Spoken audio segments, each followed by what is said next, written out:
Hello and welcome to this video. Today I'm going to open another Elves box, and this will be the last Elves box probably for quite a while, because as I mentioned in a previous video, I actually paused my subscription for now because I wasn't too interested in the theme. But this theme I definitely was interested in, because the theme is Cuddle buddies with these cute little cats. And the information card actually looks really cute already, and you know, we have their social media information on the back of the card as I showed you guys if you're interested. But let's actually have a look inside. So first of all, we have these like detail cleanup Q-tip type sticks. In a large pack, I think that could be quite helpful if you make like tiny details in your mold and you need to like clean stuff off. And then we have this bundle of things. So it looks like we have some plastic hooks in 2 different colors. We have some screw hooks and some just the normal jump rings, but in different colors. And we also get 1 keyring, which I would have loved if we got 2. These things are pretty decently cheap, and you know, it's supposed to be Cuddle buddies, so you share it with a friend, but I guess that's fine. And then we actually got a decent bit of magnets. Next up we got Sophie and Toffee's 1:1 ratio resin, which, you know, I'm always happy about to get that in a thing. And then we also get some odorless LED resin, or UV resin. And we get this giant bundle of stuff. It looks like this is like a jewelry kit, so it looks like we got some elastic type band in 0.8mm thickness, scissors that look like they cannot cut anything, and some beads, and these are really pretty, especially the swirly ones on the bottom there. But we got some letter beads, some hearts, and then some other rainbow variety of color beads. And then of course we have the mold, and this comes actually packaged separately, which is kind of weird, but I guess it's fine. And as you can see, it has like these notches for the magnets in the cat's cheek, and they look absolutely adorable. And yeah, then we have some more beads. Again, rainbow colored, but this time with letters. There was some in the other set too, but I guess these are different colors. And we also get some pigments. I guess these are standard mica pigments in like gold and black. And we got some more E7000, or sorry, B7000. It's always a bit weird. I wonder if they're literally the same, like if B7000 is the same as E6000 from the like functionality or not. But I mean, they feel practically the same. But yeah, here you can see what the mold basically should result in, at least in the sketch. And then of course you can see all of the stuff we get inside, and it looks like the clips may have come in different colors too. But you know, the 2 colors we get are fine. I am probably not gonna use them. The only reason I would use plastic clips if I would have something crocheted or something that I give somebody that I wouldn't want to use as an actual keychain, but I just don't trust plastic hooks to hold my keys. I'd rather have the metal ones because they're sturdier. But you know, they're still pretty cute in all these color varieties we get, so that's nice. And of course feel free to pause with the instructions as always, because, you know, some of you guys may not have gotten a booklet or something. I actually was missing a booklet too once, and I got it sent as a thing that I can print out myself by Sophie and Toffee, which was pretty nice. You just have to write them, say them, hey, you didn't get a booklet, and they usually send you one. And this time we got a showcase again, so we got these beautiful elf ear cuffs, and we got some little like hairpins or hair needles and a lantern. And look at this cute, like, I think this is supposed to be Kirby pot, but this is so adorable. And then of course some of these beautiful cacti magnets. I'm always so happy to have the showcases. Definitely happy we get one this one time, because you know, last time we didn't get one. But let's actually look into the molds. Now, as I hinted at sometimes before, I actually wanted to test out this paint.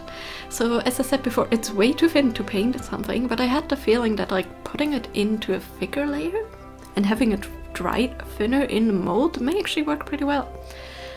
So I just basically used the nozzles and I kind of dumped it in. I'm trying to create some like orange and black spots here on a white cat, and I'm trying to like kind of mirror the earpieces, and it worked out pretty decently well. Actually had some clay baking in my oven, so what I did after, I just chucked it in the warm oven while it was cooling and like let the paint basically dry out pretty much completely.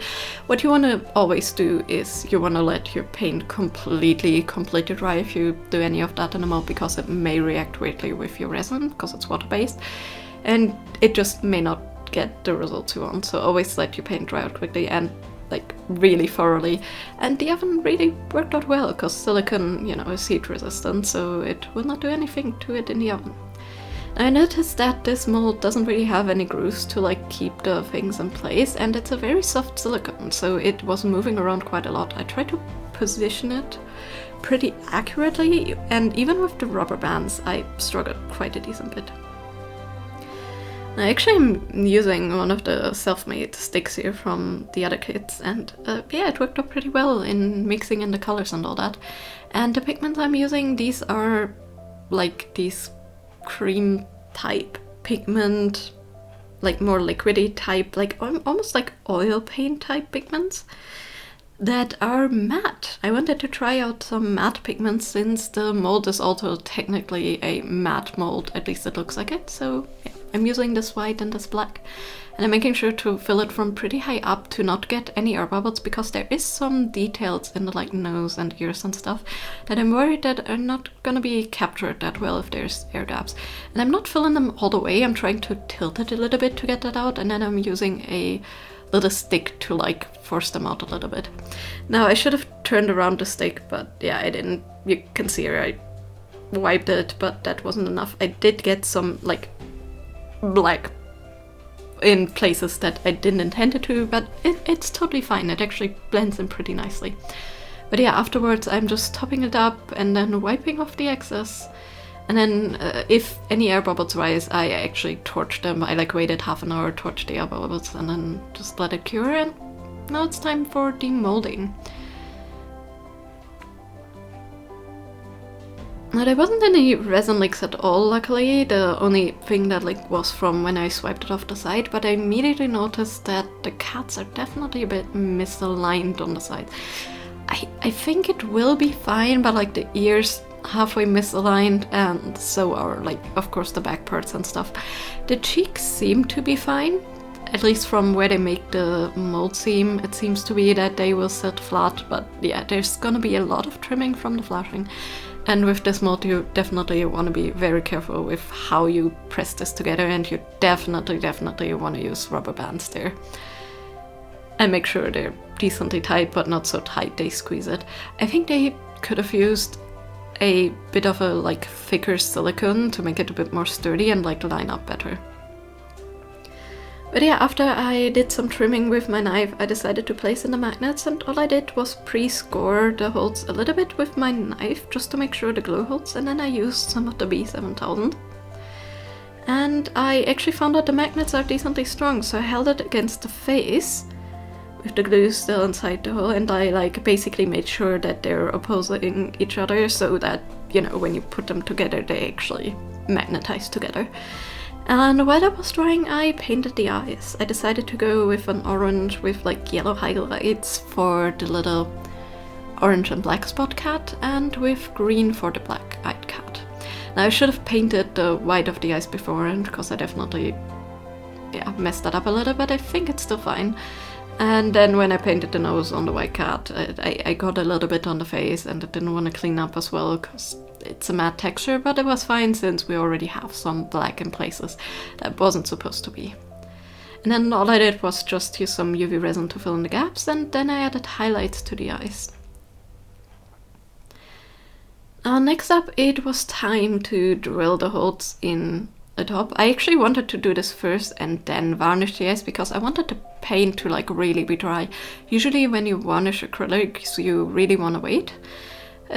Just so the varnish doesn't like influence any of the acrylics, and since I used some of paint pen stuff, the paint pens tend to like really be very like susceptible to anything if you don't wait long enough to like, you know, it will just be removed entirely if you use paint pens in certain cases, especially black ones.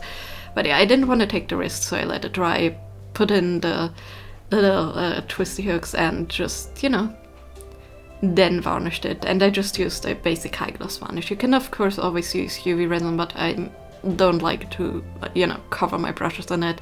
And the high gloss varnish usually I found works pretty well too.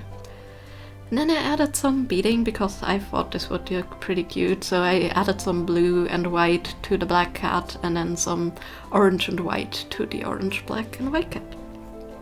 And then lastly I also added some gold rings, and that's basically all I did. And here you can see the finish.